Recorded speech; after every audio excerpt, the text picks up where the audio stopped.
Excellent. So Mark is, I suppose, my equivalent in Ely. Is that fair, Mark? That you're responsible for pioneering of fresh expressions for Ely Diocese? So my latest job title, and this is my third, and the one that I'm happiest with, is Mission Learning and Innovation Lead. Mission Learning and Innovation. Excellent. I like that. So Mark has had some experience not only in Ely Diocese, but actually also pioneering and being a tutor at St. John's, Nottingham. So we're really excited to have Mark come and talk about his experience of coming out of COVID with pioneering fresh expressions. I think Ian came out with one of those. What was your title, Ian? You always come out with the most. I think it's thinking about mission and fresh expressions in this kind of time of post-COVID. But come on, give us the actual title. It was. Can't remember. Oh, right, the post-COVID mixed ecology, diocesan context. There we are. Excellent. Only Ian could come up with titles like that. You are a star, Ian. And so, Mark, it's great to have you here with us this morning. And obviously, it's time for you to input and time for chatting and reflecting together. But we're really excited. One other just quick notice, I will send it in an email later on. Sadly, our meeting at Bishop Christopher's house has had to be postponed till September. Seemingly he has something called General Synod that he's supposed to go to, and he thought that was more important than us. I have severe doubts on that, and I shall tell him so this afternoon, but life is as it is. So we will still want to do a gathering. I think it'd be great fun to still have a gathering at Christopher's in September, but I'll put those details around later on. And also from June, we are expecting, I can't remember if it's 9 or 10 new pioneer curates joining us. So that is really good news. And then we'll take us up to about 18 or 19 pioneer curates across our 3-year groups, which is fabulous. So Mark, over to you, and thank you so much for being with us. Great. Well, can I suggest we start by stopping? Let's stop and be still. Let's take a minute to be still, and then I'll offer some words as we begin.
Ever and unfailingly present God, we thank you that you are with us in our time together this morning, that you've been with us before it and you'll be with us after it. We pray that in this moment, as we listen, as we speak, as we think and reflect, you may shape our imaginations to see you at work in the people and the places around us. In the name of Christ we pray. Amen.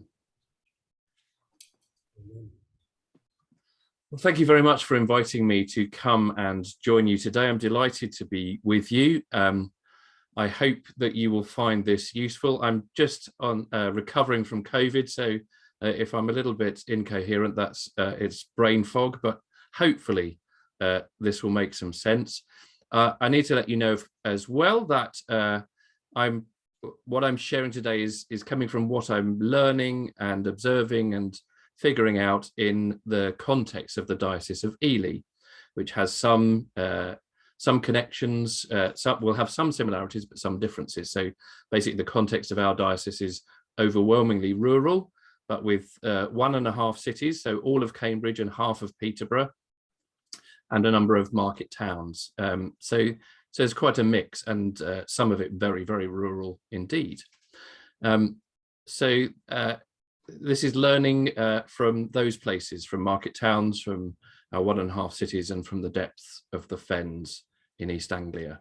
And I hope it's helpful to you. So I'm going to share my screen. Bear with me a second.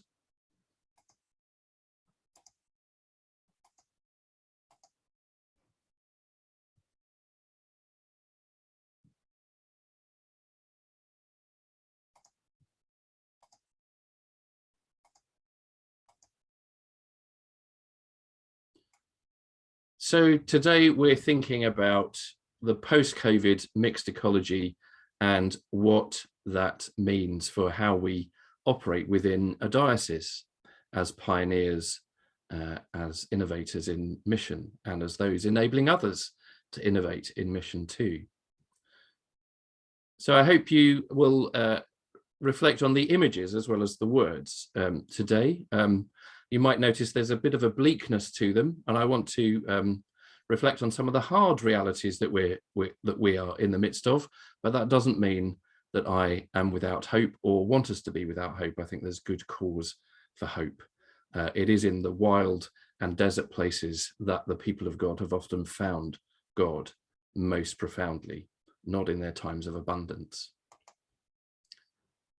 So to begin with, got to think about that question: what does it mean to be post-COVID? And I want to question that very proposition that we are post-COVID. I had COVID, as I said, last week, so I'm definitely not feeling myself like we're beyond it. It's our relationship with this pandemic has shifted, has changed. As viruses often do, it's become more transferable, but less destructive of its hosts. But we are still dealing with many of the lingering effects of that experience that we've all been through together as a whole species. It's not. I don't think in my lifetime I've experienced something that has been species wide for us as human beings.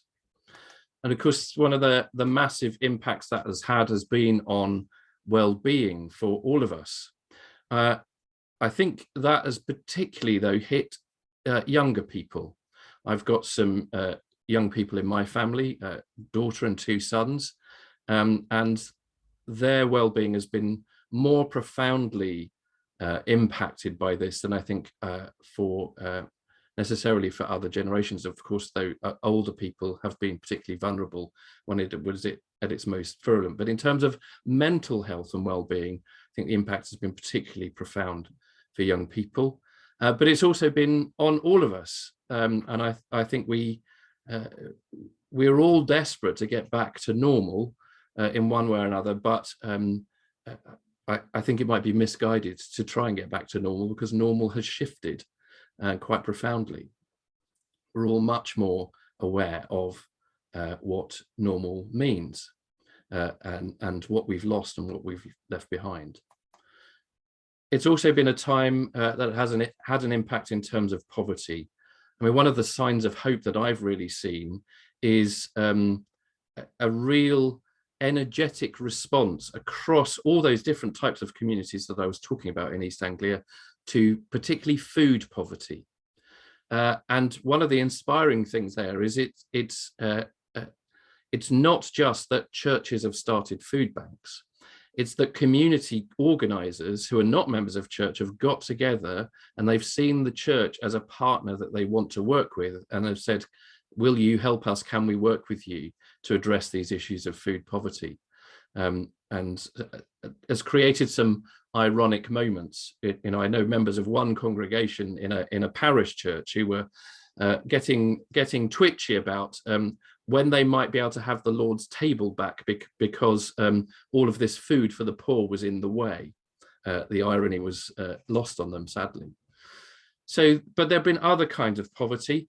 And of course, coming out of the worst time of COVID, we are, as we're all aware, hitting a cost of living crisis, and poverty is an increasing context for all of us that we are working with. We're not just for people around us, but some of us are experiencing some of that ourselves, although most of us, I expect in this room, are reasonably comfortably off. And I think even in the height of the crisis, we were the people who were able to work from home were the people who were middle class, had sound employment. The people who were working in supermarkets delivering the things that we were ordering on Amazon were not able to work from home and were exposed to the highest risk. So it highlighted and brought into sharp focus the sharp divisions between people of different social economic groups. It was a time, and so developing on that, it's a time when capitalism was brought into sharp focus. And I think, the current government in this country and other governments around the world are desperate to return to the sort of liberal capitalism that we had before COVID.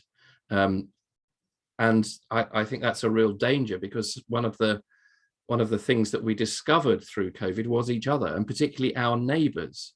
How many people discovered their near neighbours, started up WhatsApp groups or other means of connecting with one another. Community came to life. Even though we couldn't physically be together, we discovered each other. We rediscovered the natural world. Those who can forget those moments of hearing birdsong without traffic noise in the depths of lockdown. But other sorts of conflict came to the fore, of course, as well. We discovered that because poverty impacts people from minority ethnic groups disproportionately, we discovered the impacts on people of colour above all, and it was in the midst of this pandemic that the Black Lives Matter movement got going.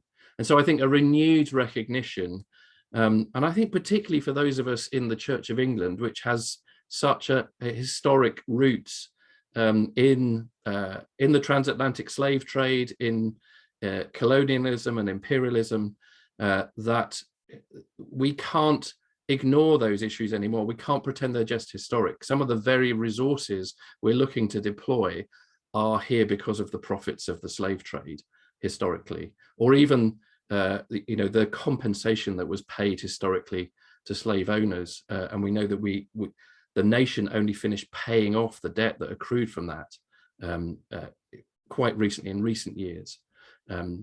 And of course, all that compensation was paid to slave owners and not to formerly enslaved people.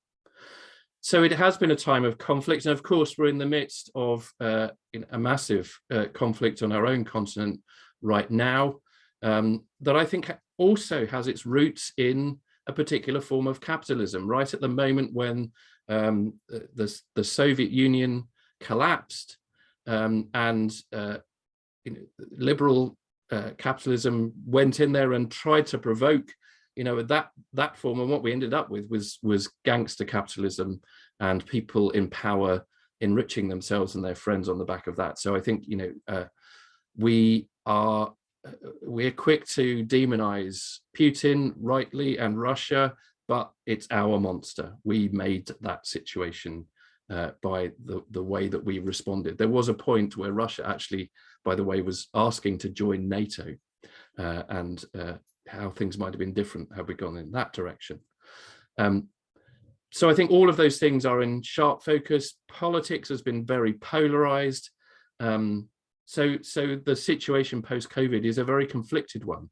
Having kind of found and discovered each other locally, there was a moment of hope for me, where I thought we might get beyond the binaries of Brexit and the vote around that, and that was incredibly divisive in East Anglia.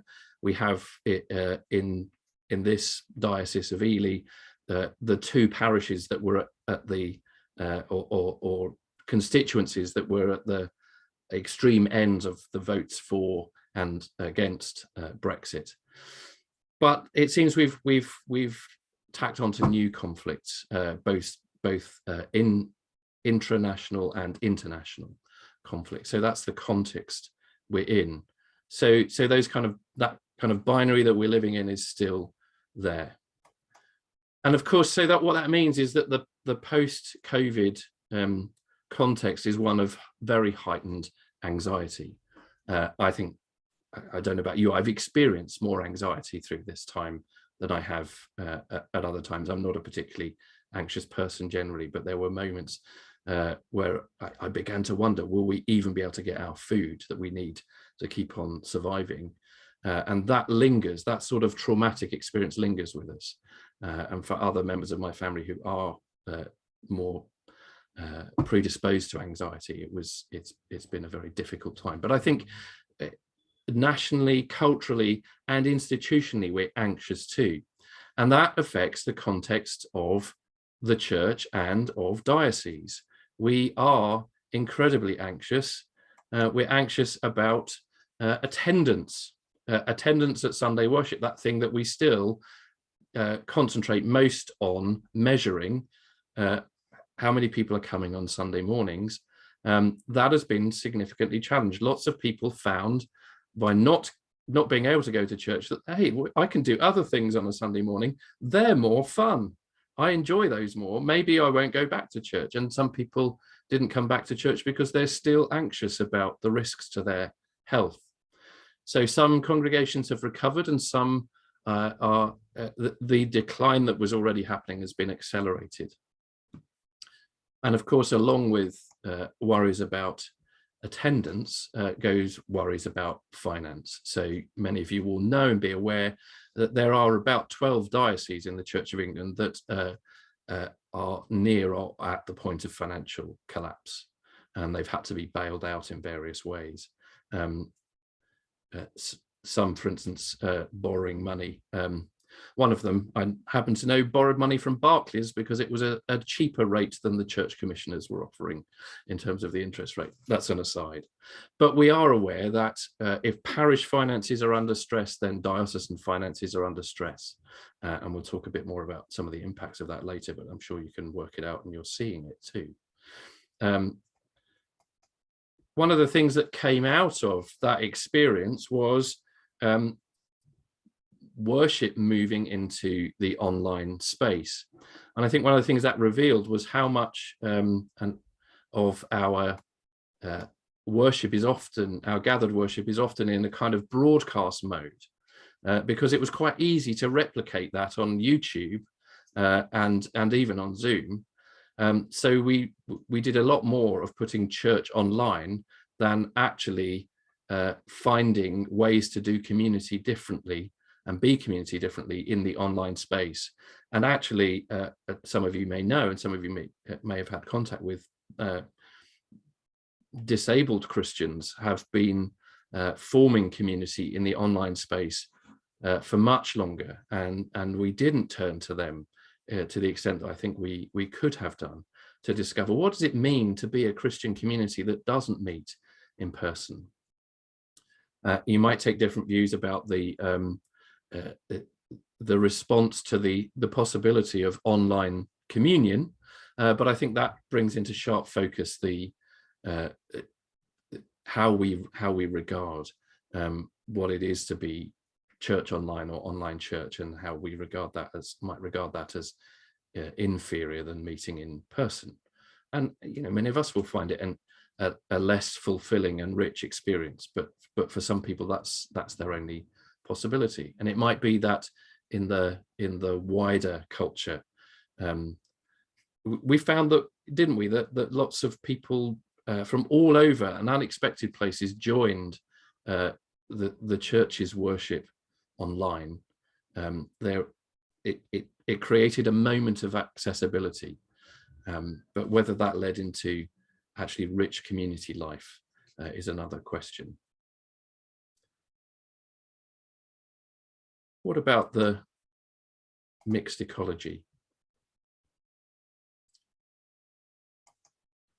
Well, I think I'm discerning in the national conversation, and perhaps to some extent here in the Diocese of Ely, something of a retrenchment. There's a pulling back from innovation because we're so concerned about the things that we regard as central, which is strange in response to that experience of COVID, when we found that many of the things we thought were essential turned out not to be, and many of the things we regarded as peripheral turned out to be essential. For some, the experience of Sunday worship, again, I'm not talking very much like a pioneer at the moment, talking so much about Sunday worship, but the experience for many was that it was the thing that they missed most was chatting over coffee, singing hymns, and praying, perhaps less important for some people than that aspect of being together, of connecting with one another. So strange that there should be a retrenchment in some ways. And I think I identify that in two directions. So I think it's not just coincidental that this is the season when Save the Parish as a campaign in the Church of England has come to light. There's a definite refocusing on parish church. Alongside that, there's a continuing focus on church planting, and particularly the resource church model of that. But I think it's a focus on large and successful parish churches, and I'd say many of those, particularly those. If I talk about the experience of Cambridge, the city of Cambridge, Cambridge is very few of the churches in Cambridge, I'd say, are actually parish churches. They are gathered churches. Cambridge is a church supermarket, and you pick the flavour that best suits you, and that's how that operates. But those are the churches that are to some extent getting attention as being seen as a resource. What can we learn from these churches that have got lots of people coming on a Sunday morning for the rest of the church? It's not entirely unwise, but I think that the focus on that is disproportionate. At the same time, we are still in this stream where the significant investment from the centre, though there has been some investment in fresh expressions, particularly in the early days, less so now, the resource church planting agenda does seem to be still the dominant one.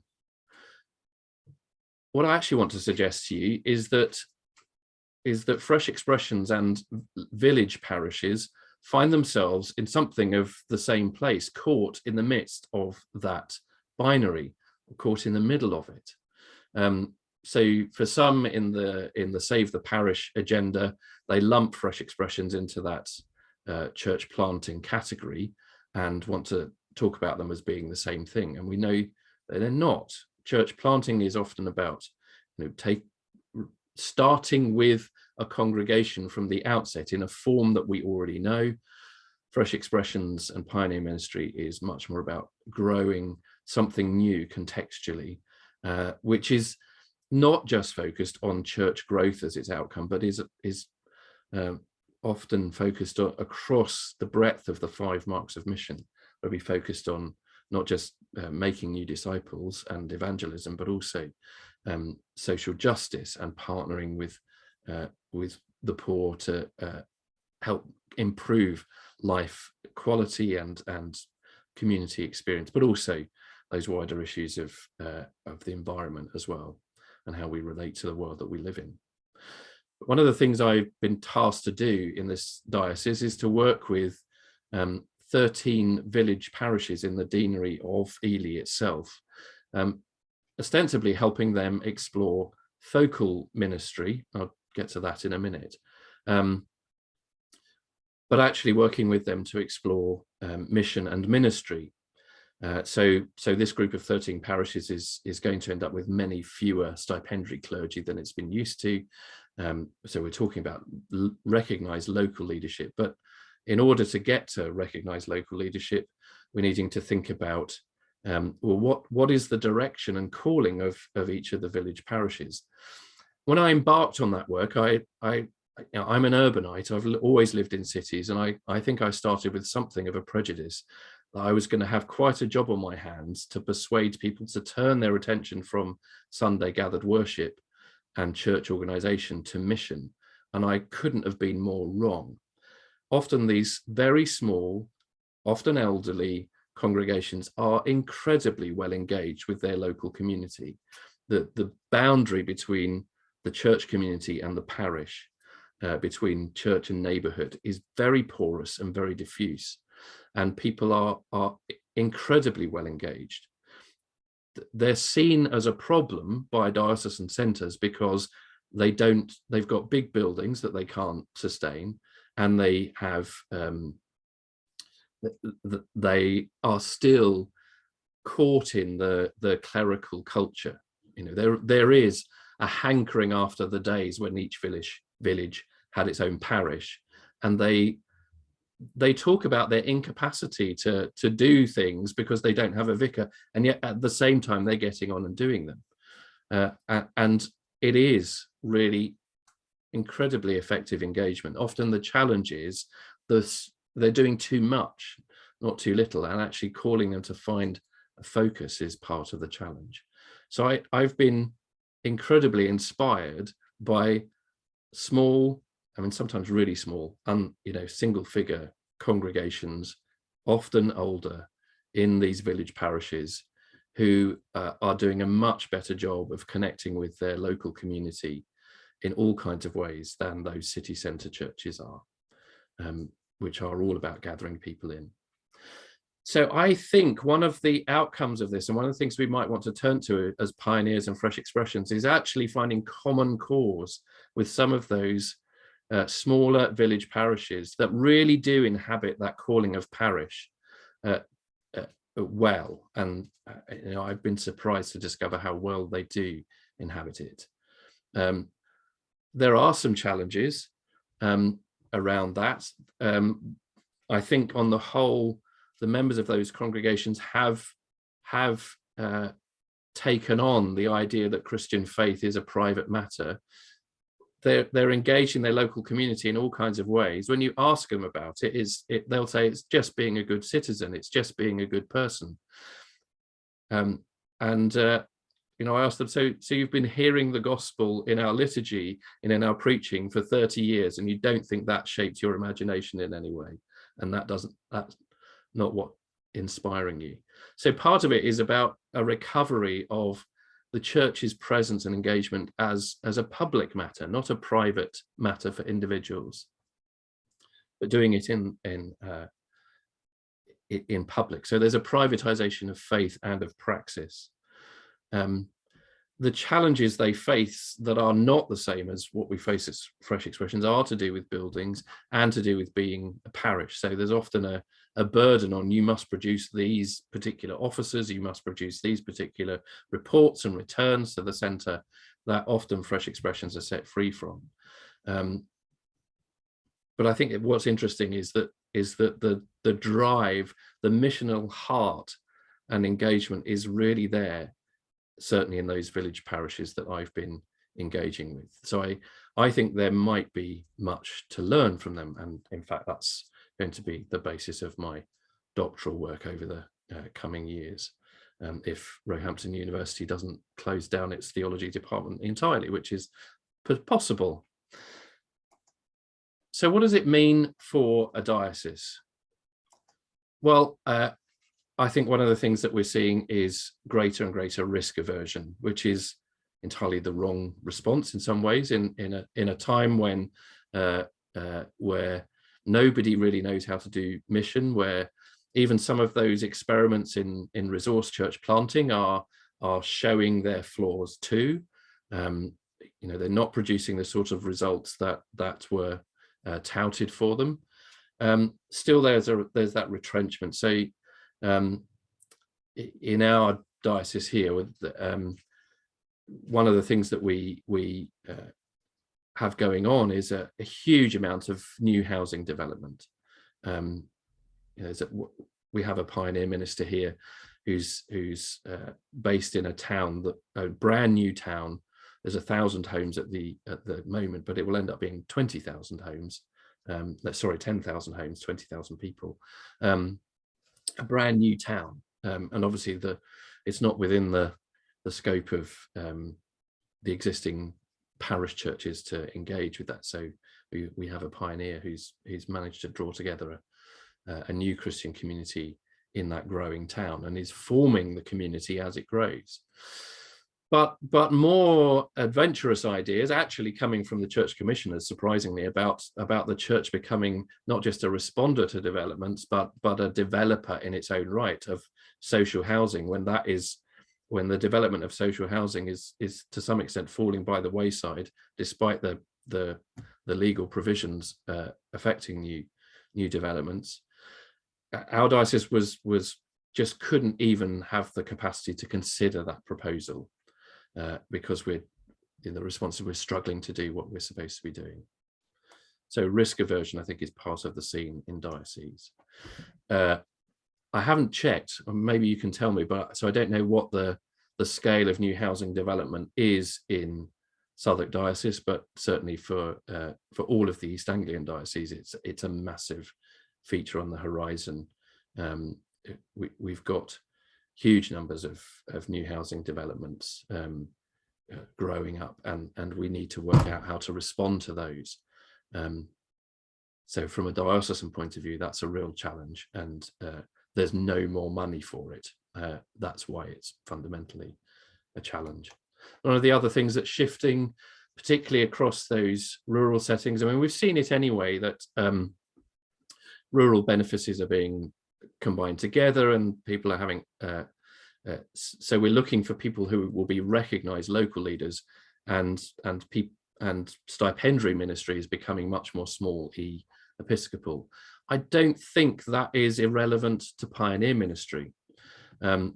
Actually, it's more likely that stipendiary pioneer posts, I mean, they were heading this direction in Leicester, are going to become much more about oversight and enabling than local engagement. So we're going to be seeing, we're looking for here, advocating, encouraging, multiplying lay pioneer ministry and not paid.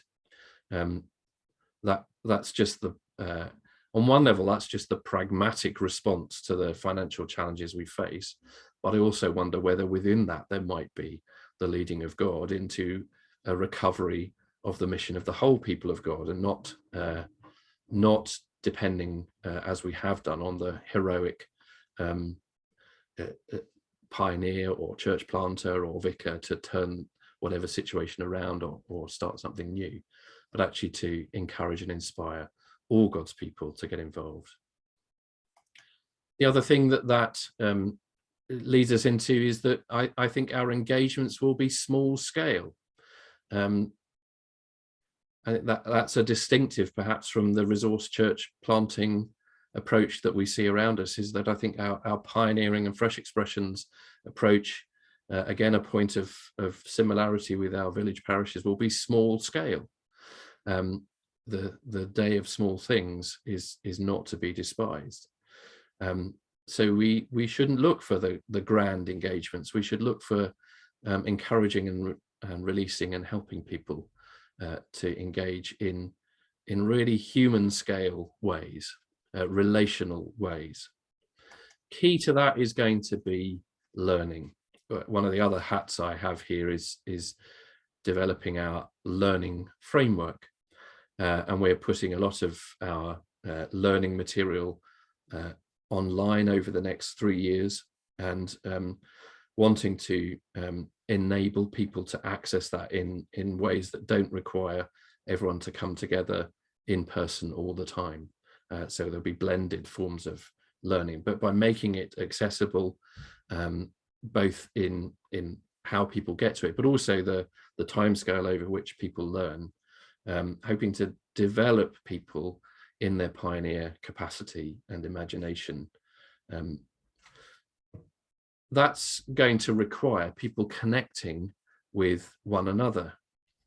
It's essential that we form learning communities. And actually, I think it's better that the people who are in practice as pioneers, as enablers, as people on the ground who are leading those small engagements, are connecting with each other, learning from one another, supporting one another, because the capacity to do that from the diocesan centre is reducing, is becoming increasingly challenged. So that's it from me, really. Those are the things I want to say. I'm sure more will come out in conversation, but I think that's enough of me being a talking head for 30 minutes.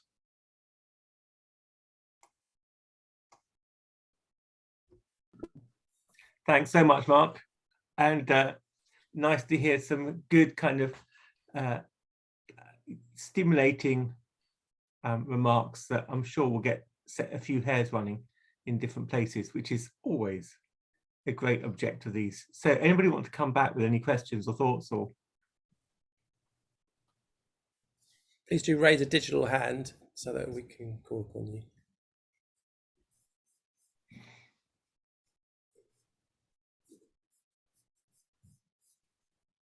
I cannot believe you will hear.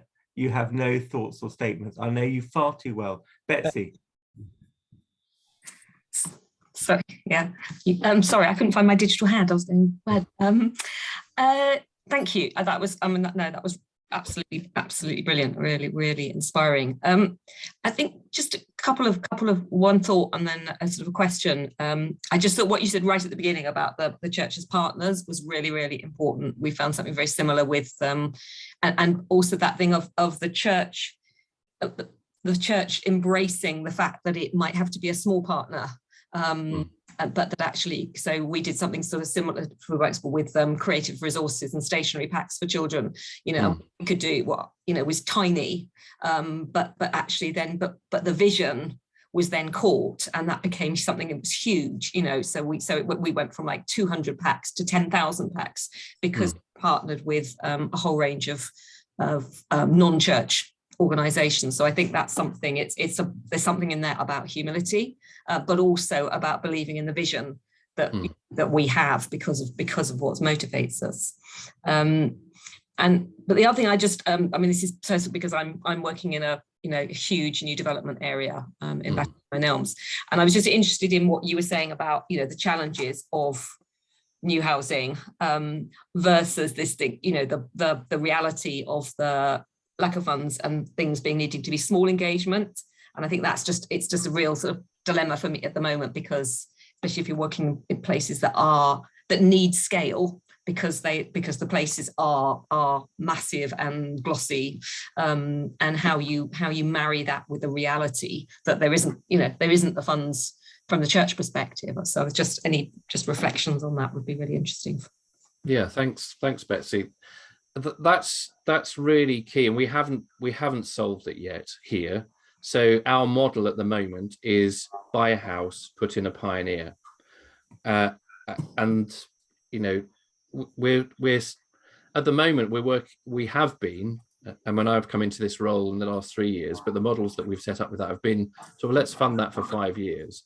My own researches into that suggest that for something new, that's a fresh start, to get to being locally financially self-sustainable takes 10 to 15 years. So a 5-scale timescale is only a third as long as it needs to be. Now, obviously, you hope that over that time it doesn't just suddenly at year 15 start paying for itself. But to do that at the scale of, across 10, 12, 15 new developments across the diocese we'd have to substitute parish posts for those. And that would mean that the people who are paying for those parish posts would lose their stipendiary priest. So, it would be a bold and courageous move that I'm happy to advocate for, but would never get any traction with the senior leadership here, who are balancing all those kinds of priorities. And as I say, as you might have discerned, I really believe that there is life in the parish.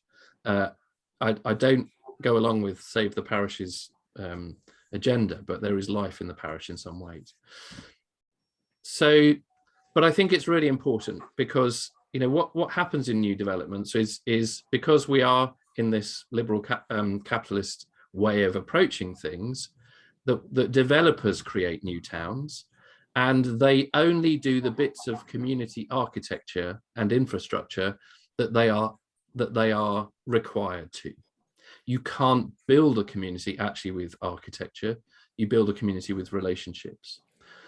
And it's interesting, in some of those new towns, new areas, the throughput of people is quite high, because people move in expecting this brand new quality of life, and they find, you know, those early people in, there's nothing there. There's no way to connect and relate to one another, except where actually we've been there as an agent for community building. And so much of the pioneering work in new housing areas is about community building. It's not about responding to a community culture that already is there. It's about shaping it and helping it come to be. And that requires incredibly gifted people to do that. I don't see at the moment another way to do that than to make significant investments. You can't do that on a shoestring. So we're in a quandary. You know, we haven't worked out a better way to respond to new housing areas than making a significant investment. I'm skeptical as whether there is one, because that there isn't. The very community itself is taking shape, and the pioneer or community chaplain is essential in helping that community come to be. So I'm sorry I haven't got a better answer for you than, you know, we know what we need to do, we just can't afford it. Yeah, no, that's not. It's really helpful. Thank you so much, Vanessa. Yeah, thanks, Mark. That was a really helpful overview, and it's really helpful to hear other experiences and reflections. You know, I think my comment is around the more innovation side of pioneering, where we're really going off piste, which I kind of am involved in myself. For me, it's around the area of climate as requiring a much more prophetic, in-depth response than eco-church. But I think there's something here for me about how do we keep our nerve around the more innovative pathways when, like you said, the national church feels like it is retrenching, and its focus is on those things, low-hanging fruit and church planting and templates that already exist. So I've just got, you know, I think for me, there's something about how do those of us who are exploring unexplored pathways keep our nerve? How do we share learning and that sense of discerning? And I think there's something for me where I'm slightly concerned is how do we get our learning onto the national level of the Church of England? Because I feel like I'm in this little hidden enclave doing my thing that I feel called to do. But there is now with a sort of downsizing of fresh expressions, I just feel like, where do our voices have a place on the national table? You know, on wherever that, and we know that the Church of England is a messy diocesan kind of, the dioceses don't talk to each other properly and all of that, and there seems to be no overall strategic planning properly. But these are just my responses to you, really. I'm not expecting you to answer all these questions, but I'm just raising a level of, you know, we've got something like CMS, which is doing more entrepreneurial kind of model, but for those of us who are looking in the long run to develop different forms of church, just think there's a challenge here about how we can maintain a seat and a voice in the national conversation. Mark, can I start off with an answer on that and then hand over to you, because I think we've got different dioceses and all this. I think one of the important things, Vanessa, is obviously the team that we have here in Southwark Diocese, and that we do have a voice at the table.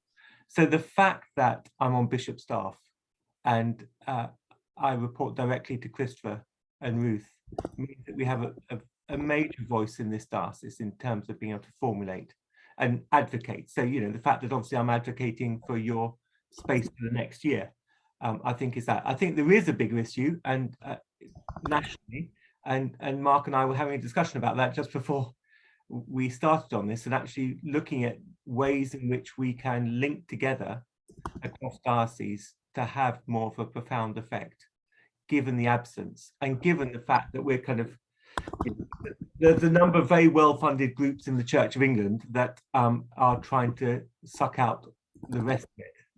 So I think there are spaces for us to work on to have those voices heard. Sorry, Mark, over to you.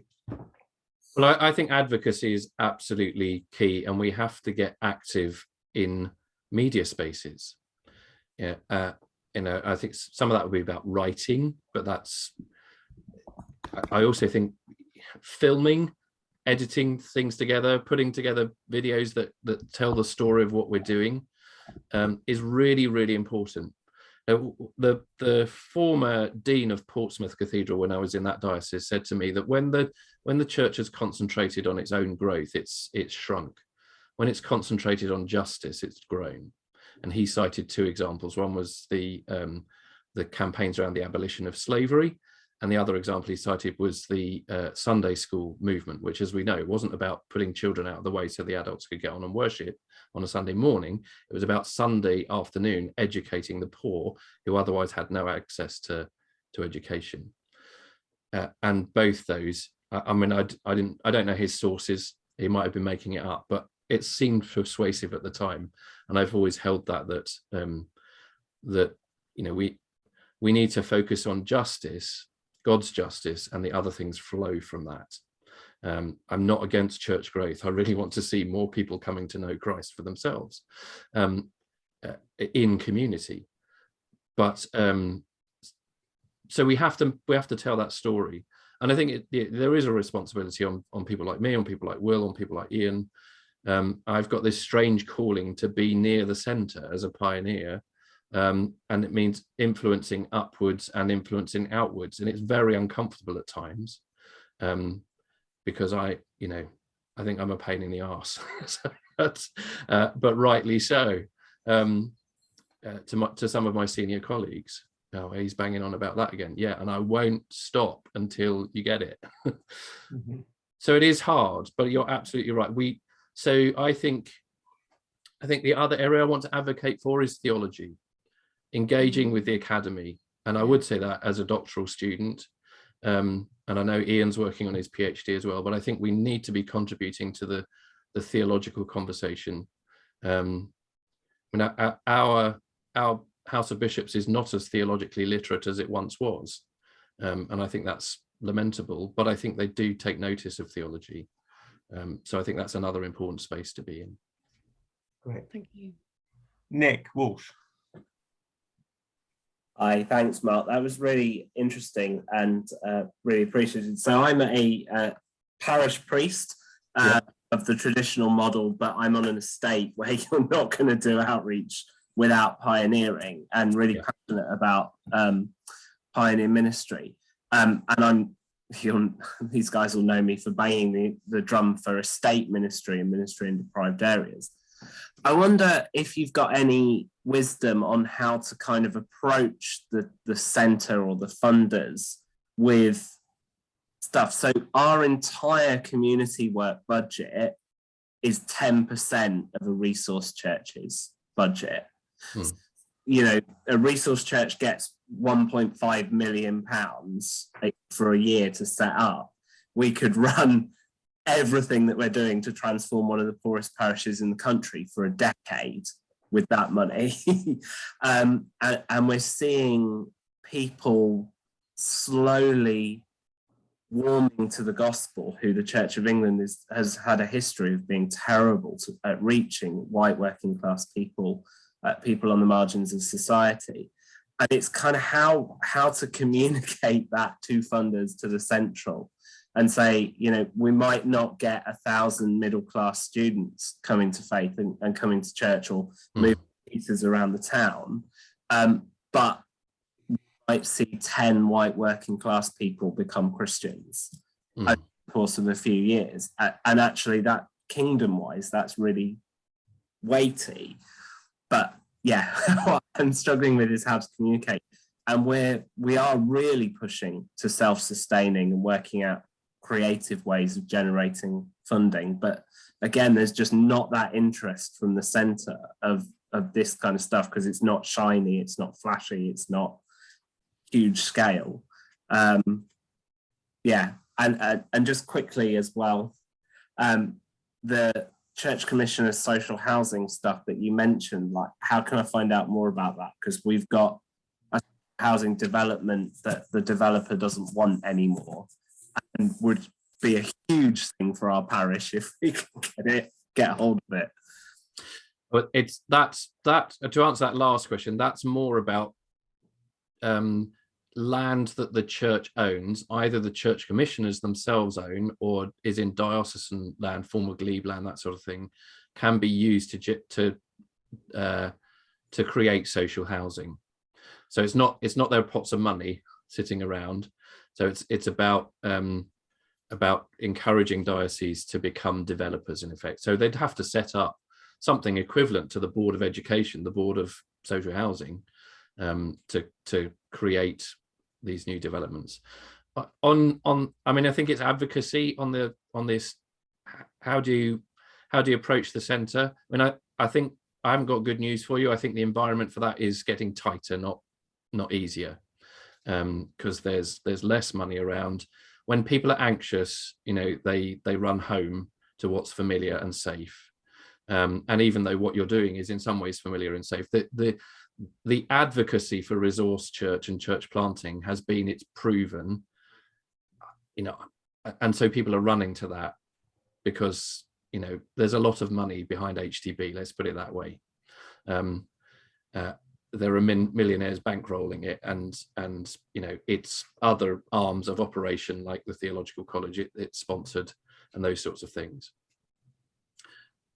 I mean, one of the things that I've really got engaged with, we were talking about this just before we started, is Heart Edge, and where there is a building, and if you're in a parish setting, I know often estate churches are not pretty, are not great spaces, but to think creatively about how that building can turn from something that requires benefactors to keep it going to something that can actually generate funds for mission through some sort of social enterprise, whether that's entirely profit generating to generate the funds for mission, or whether the social enterprise itself becomes a mission, or all those sorts of possibilities. So I don't have any easy answers for you, but I definitely look at the Heart Edge situation and what they're saying about creatively using our buildings to generate funds. The other Nick.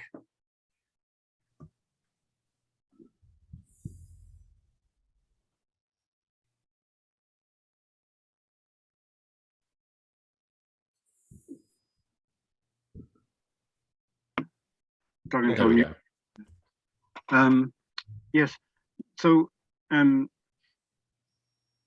working in deprived communities here, like a lot of people, and one of the biggest problems is not fitting.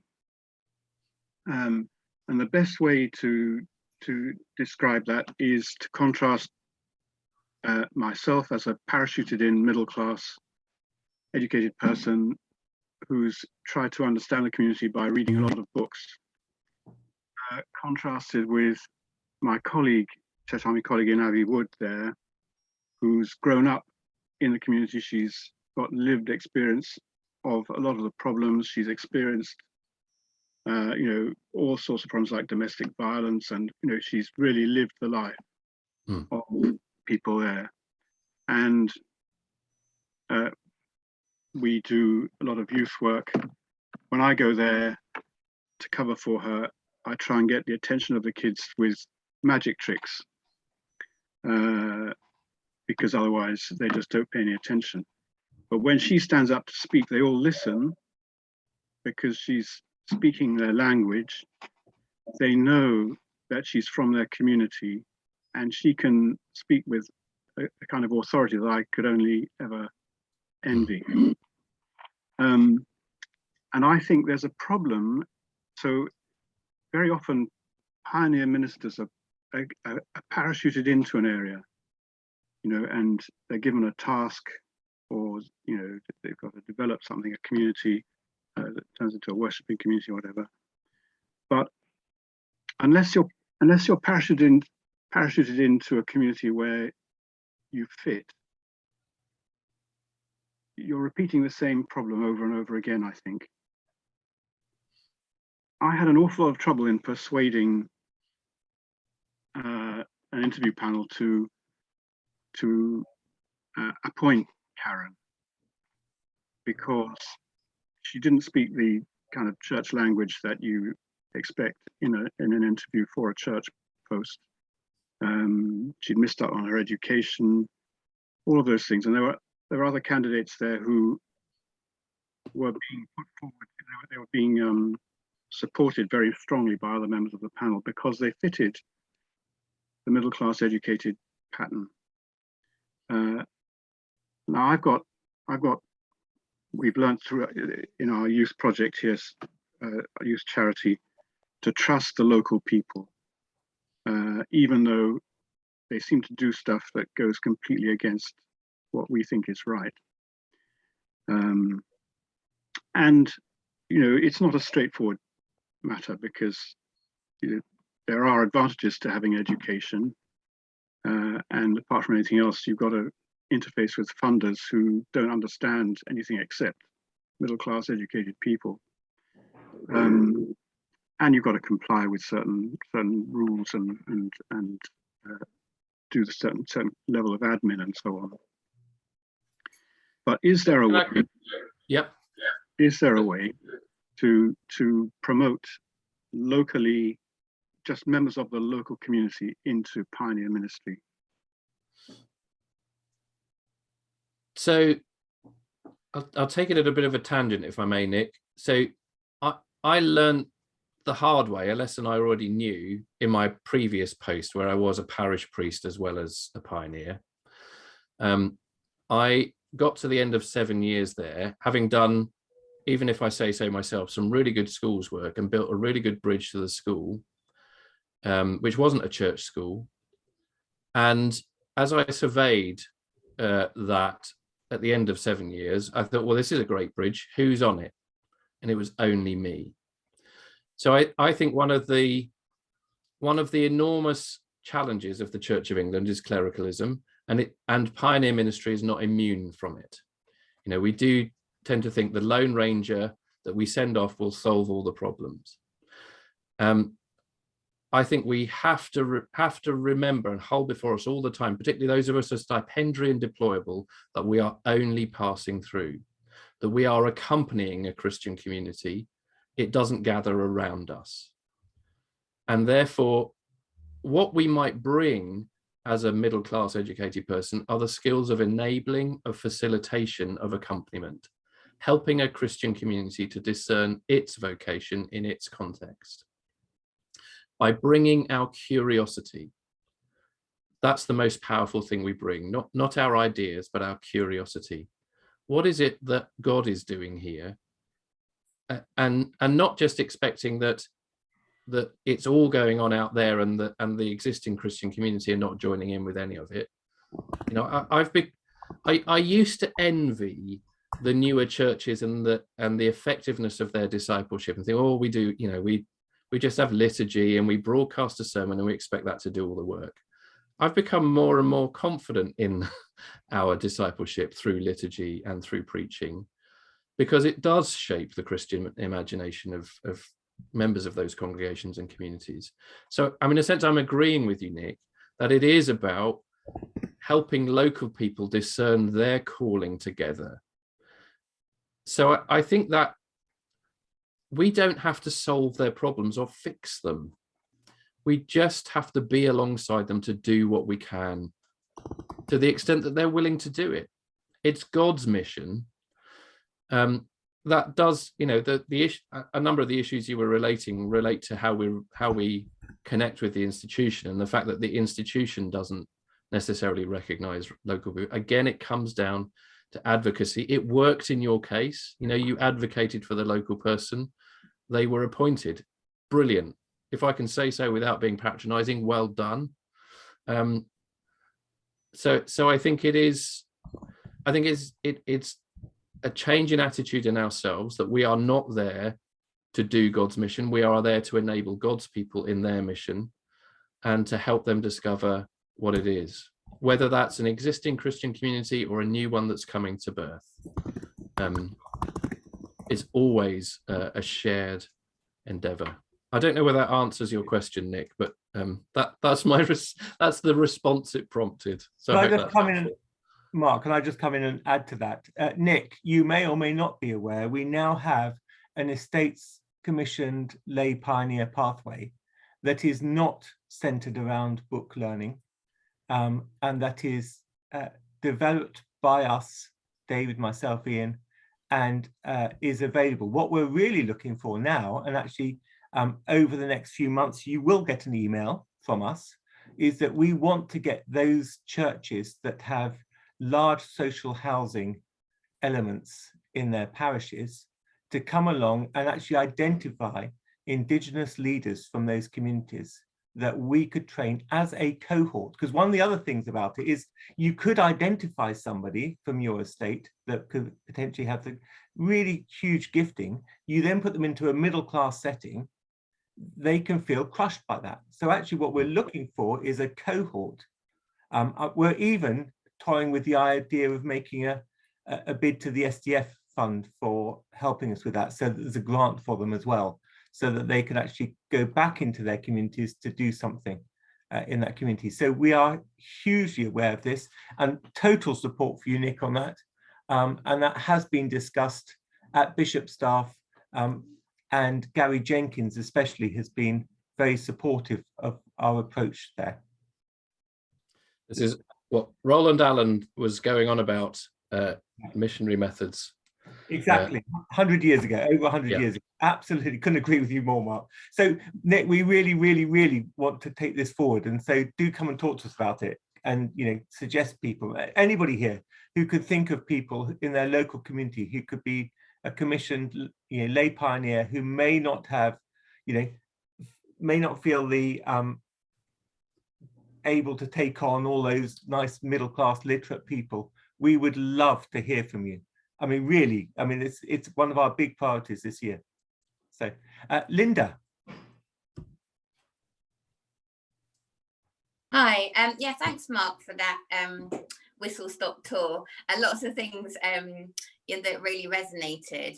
I kind of got two things I wanted to say. One is, before I was in Southwark, I was on a big estate in Swindon, and we took part in the pilot for the fruitfulness framework that Heather Cracknell did. Yeah.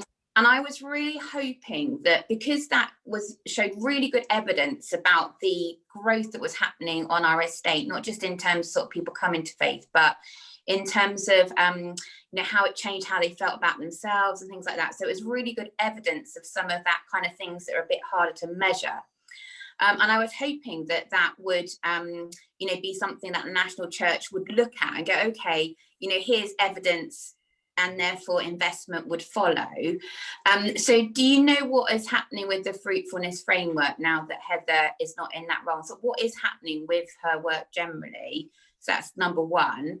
And then the second thing is, you mentioned about kind of the smaller communities, and what I'm finding in my role, I have two roles. One is like an across the Croydon area, is where the churches have shrunk to a particularly small point.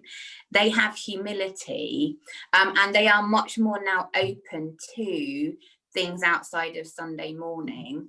And I was thinking about, I know there was a bit of controversy, that kind of thing that went out about 10,000 new communities of 20 to 30 worshippers. But I kind of feel that I've been talking to church about the idea of and it's like a big just, but of aiming for a new kind of Christian community, 20 to 30 people that kind of gather outside of Sunday morning, because maybe that feels a little bit more attainable than trying to fill our churches back up on a Sunday morning. And that seems to be kind of something that people can get their heads around. So I just was interested on, on your thoughts on both of those, really. Okay, so on the fruitfulness framework, I looked at that and I thought it was a bit of a heavy instrument in that it requires members of a congregation to fill in a questionnaire quite frequently. So I'm not using it here. I'm using a set of questions around the 5 marks of mission, which have turned the marks of mission, which are actions, which are practice-based, into outcomes. So I'm using that with the leaders of particularly our Bishop's Mission Order communities, to ask them to say, how have you grown? How's discipleship deepened? How have you improved the quality of life? How have you improved the quality of community? How have you improved the quality of environment? And it's perfectly right for them to say, well, nothing really this year. It's not about shaming failure. It's about, and also digging into that, asking them about, what's enabled that to happen? What have been the obstacles to that? Those sorts of questions. So although that's focused on the leader, it is about looking for the evidence of that in order to be able to tell the story and dig into what's happening there. As far as what's happening with Heather's work, that's above my pay scale. That's a national church question. So I don't know what will happen with the fruitfulness framework. And remind me, the other part of your question was about.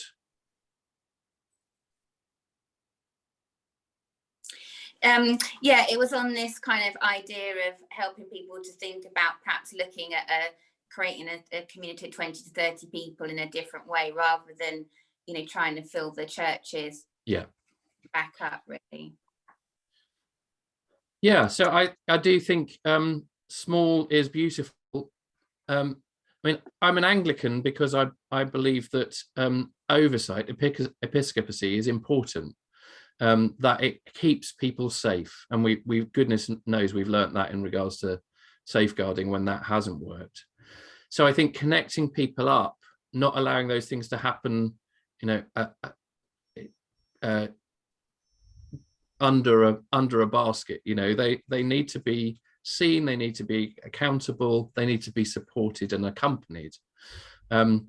I also think, as I was saying, those little parish church congregations of 5 people or a dozen people, if you ask them to be a parish, as the way a parish has been historically, they are non-viable, and so we think we must close them.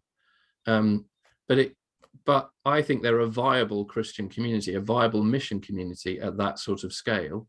And when we as a diocese close buildings, we haven't closed the church. It's complicated in villages because the building and the Christian community are so closely identified. But in terms of encouraging that growth of new communities, I mean, I think it is about people making relationships with their neighbours and seeing what happens. I remember years ago at a gathering that Ian and I were at a youth hostel, somebody talking about just having breakfast with their neighbours. They started inviting their neighbours over for breakfast, and a community grew out of that. Not necessarily at the stage when they were talking to us about it, a Christian community, but it was the very very early form of community that would have been inspired by someone's faithful praxis. So I think it means, I think, actually releasing ordinary Christians from a lot of church stuff where we have churches. So we need to streamline those churches we've got to release people. That's exactly the same challenge as in those village parish churches, where we can't form a PCC, where we can't get church wardens, where we can't generate an annual report. I mean, let's find another way to handle that across a group of parishes instead of trying to, it closes down energy and resource. So yeah, so I think it is about encouragement, for ordinary Christians to form relationships with their neighbours, but to tell the story, to be accountable about it. Great, thanks, Mark. Ian.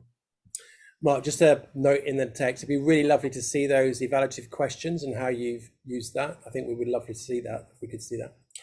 To a comment and a question. I love what you've said, and I think what it has shown is the idolatry between the church and capitalism. I think that the COVID, the diocese, luckily not us so much, but I saw that, that basically the diocese shut down, and because of this kind of deep collusion between capitalism and Christendom. So that's been with me a lot. So I've got three thoughts with me, really. Is that one immediate one is that I can see why CMS pioneers have really focused on entrepreneurialism, because it's about how do you generate the income to sustain the mission. Because I think you're absolutely right. Vanessa and I will know that it took 15 years to establish Moot into some form of sustainability at some cost. So I'm very mindful that this costs a lot of money, but I'm also mindful that I get concerned if we just think about parishes rather than where people are. The great thing about Fresh Expressions was the attention to who are the de-churched and who are the unchurched, rather than just resourcing sustainability of parishes. I worry that because everything now is evaluated against economics, that somehow that stuff out there is seen as unimportant or too costly, therefore we don't do it. And I think the other thing I'm just mindful of, we're almost like in a neo-medievalism, like we're almost gone back to a medieval sort of context where things, and I'm suddenly being aware that the mission at that time was through patronage, which HTB have done very well at in terms of getting patrons to support mission. I'm wondering one of the solutions might be that we do see patrons for various things, rather than thinking that the diocese, which are utterly overstretched, can suddenly resource. I'm very, very lucky that there is a medieval patronage where I am that sustains my mission. So I'm just thinking that could be a very good model to find more things. And the other thing I think I just want to say, and it's with me, it should not be right that ordained pioneers, I don't think it's right that you just do something for a while and then disappear and then it all collapses, because I see all that over the years. Some ordained pioneers are called to start and stay, but then they've got to fund themselves. And I just wonder, this difference between innovation and entrepreneurialism is a real difficulty, because I think some ordained pioneers are deployed, like I've been, in very difficult situations. But how do you make that financially sustainable is such a challenge. Yeah, I mean, I might not have quite as much problem with you as you with the notion of commercial entrepreneurialism. I like when creative individuals and small groups of people start up new companies to make a living for themselves and others. The problem is actually capitalism is much more about, there's many more monopolies actually than we allow, or the system of media will allow us to recognize that it's kind of hidden from us. There are a small number of very powerful interests at work. I think that's the major problem. But I mean the great historic, the deep roots of human communities were that people brought their things to the storehouse, and people drew from the storehouse what was needed at particular times. So I wonder whether that's a way of thinking about how we relate to one another that might be more helpful. And I think as you were speaking, I was thinking about, and you speaking about patrons in particular, about how the monks and nuns who first evangelized these islands went about it. They went both to the powerful local warlord and walked the streets with the ordinary people. But the local warlord becoming a Christian was really key to the gospel taking root. But it might not be the people we think it is. If I give an extreme example, maybe it's the local drug dealer who's the powerful person in the community that you need to win over.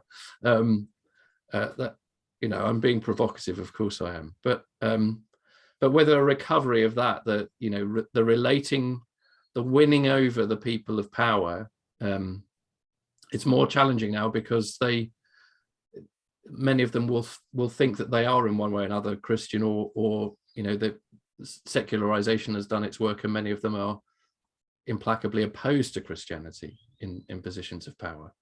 But I don't know that it was more challenging to win pagans over in the early centuries of Christianity arriving on these islands. I don't know whether that answers your questions, Ian, but it's again, that's my response. Timmy. Thank you, Will. I just want to follow up Nick's question earlier. The idea that middle-class people are just thrown into deprived estates, and sometimes maybe the shock to the system that maybe you don't speak their language, or you won't necessarily do things the way the way that you expected. And you mentioned, Nick, that mentioned a friend, or Carol, who was a natural and was really at home, doing all this stuff that you admire. And I just wonder if I know that in SODEC, Will and the team, they're doing a lot to embrace the idea of diversity and all that. But I just wonder if we could do a bit more to learn from people like Carol. In businesses now, you've got things like reverse mentoring. You've got cross-cultural learning as part of as part of what a lot of businesses do, especially in places like London. And I just wonder if there are plans in place to showcase people like Carol that Nick mentioned, to see how how more and more people can learn from their story, from their experiences, teach us the street language, so that we really feel that we truly in this together. So that people like Nick, you're not embarrassed, or you're shocked, or too confused to to relate when you go to those sorts of places that you talked about. Of course, I agree with Mark's earlier response to that, part of our role is to come alongside those local to those situations to help them discern God's calling. But also, I don't think that should be synonymous with us not really being able to understand their language or engage more effectively with them. So so my question will probably be targeted at you, Mark, and Will, since you sort of lead these sort of things for your different dioceses.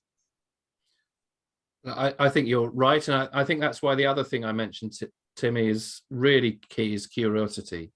And I think as among the many things a pioneer or a priest should be, it's in some ways a researcher, to seek to understand the culture, the context. Years ago, when I was in Portsmouth, Martin Seeley, who's now Bishop of St Edmundsbury and Ipswich, came to lead a reflection group, and he said something that's haunted me in the best way ever since. He said, God often sends us to the places which most reflect our own brokenness, so that we can find the same healing that the people in that place need. And I think that's, bearing that in mind brings the other thing we need, which is humility, which is not that, I'm here to fix these people's problems. I know better than these people what they need, but actually they are going to teach me something about myself and about God that I need to learn in this place. That God sends us to places because of what God is going to do in us, not just what God is going to do through us. So I think humility is the other key aspect of that. And that humility enables us to discover and celebrate the gifts that are already there, to say this person has taught me an incredibly valuable lesson, but I'm not going to tell you about it. You hear from them in their words. So enabling people to find a platform, I think, is really key. But I think to get to that, we have to have that starting point of humility. And again, that's something I've been learning in relating to these village parishes, that I don't know better than the old ladies. Let's be really blunt about it, in these parishes, what to do in their settings. They're already engaged with God in God's mission. They might not know it consciously, and maybe what I can bring is help them find it and see it and recognize it and celebrate it and lean into it. But I'm not there as a consultant telling them, you know, what they need to do. And so I do celebrate and invite those people to tell their stories in the spaces that I have access to. Thank you. I suppose if I came in on that as well, I totally agree with what Mark has said. My huge formation occurred when I was a curate in a white working class parish in an ex-pit village in Haydock.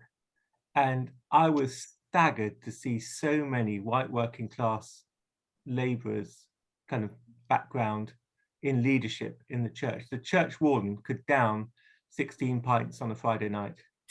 He'd come to faith because his boys had gone to Boys Brigade, and he'd played for St. Helens rugby league club and was having none of it. And eventually they persuaded him to play against the church team in rugby. And he got knocked down by someone in the rugby match.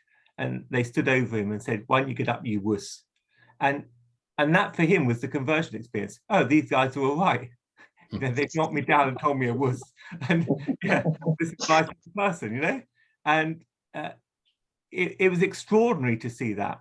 And that's why, you know, talking about Nick's question earlier about lay pioneers on estates, we cannot impose on different groups of people our view of everything, and it's just wrong. I mean, it's wrong on so many levels, and that's why we're really committed.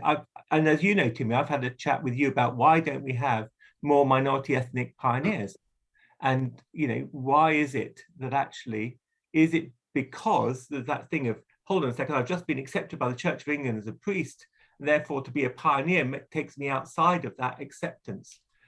So, you know, there's so many questions there, but we've got to be really, look at them fully in the face and actually address them and not pretend they're not there and just carry on with the current culture as it is.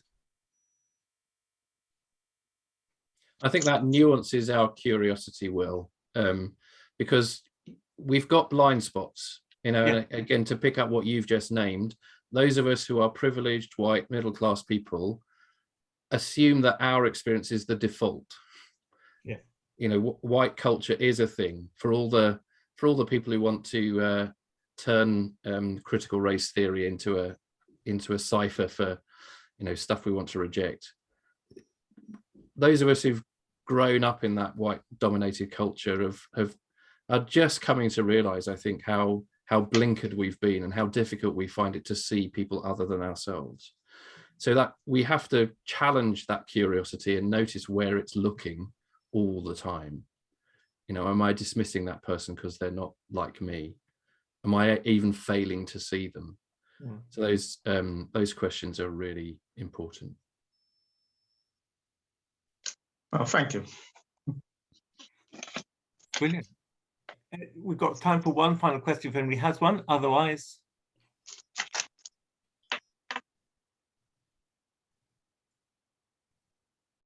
no. Excellent. Okay. Ian, do you want to play for us? Well, first of all, Mark, thank you. It's been amazing. You've certainly got me thinking. There's nothing, it's good always to get outsider perspective. So thank you so much for what you've brought to us today. I'm certainly going to go away and think about it. And don't forget to send us those evaluative questions, because that'd be really useful to see that as an evaluation tool. So let's pray. So God, Holy Trinity, we thank you for this time together. We thank you that you have called us to apostolic mission in another time of crisis. We pray, Lord, in all that we discuss, we pray that in our togetherness as the body of Christ and as pioneers, that you equip us to know what we are called to be and do in our various contexts. Help us to grapple with these really difficult issues. Help us to play our part within the renewal of the Christian faith in this country, and also the building of new ecclesial communities in different contexts. And we pray, Lord, that as dioceses and overseers have such difficult decisions to make over scarce resources, help us to play our part to be innovative and forward-thinking as we seek to serve you. We ask this through Jesus Christ our Lord. Amen. Amen. Yes, Mark, huge thank you for this morning, and it's just been great to have you here with us. Really appreciate your insights, and it's really great to have someone else in another diocese journeying and helping us all think all this stuff through. So thank you hugely for today. Well, thank you all. It's been very stimulating, a really stimulating set of questions and reflections. I mean, I think I don't know that I've answered any questions, but I've just been able to say, yeah, that's the right question. Let me know if you work out the answer, because we're working on it too. Yeah. Great. So